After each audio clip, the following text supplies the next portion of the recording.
खामोशी और जो आंखों में दिखाई दे उसे तूफान कहते हैं, उसे तूफान कहते हैं।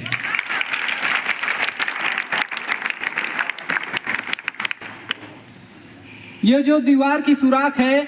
साहब, ये जो दीवार की सुराख है चीन, पाकिस्तान, अमेरिका साजिशों का हिस्सा है, मगर हम इसे अपने घर का रोशनदान कहते हैं, अपने घर का रोशनदान कहते हैं।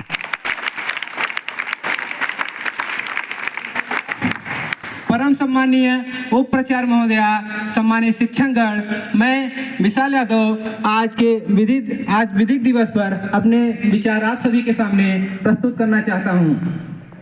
महोदय, ये जो निकाय है जो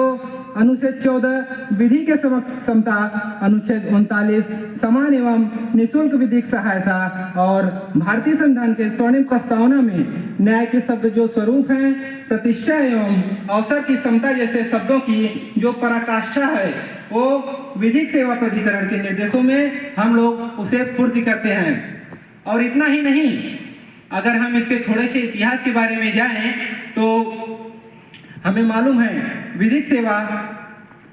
प्राधिकरण अधिनियम जो 1987 का गठन है, 11 अक्टूबर 1987 को यह अधिनियमित तो जरूर हुआ था, लेकिन 8 साल से ज्यादा समय के बाद समय पर लोक अदालतों का आयोजन करता है, विकल्प विस्तारण के रास्तों को भी सुझाव देता है।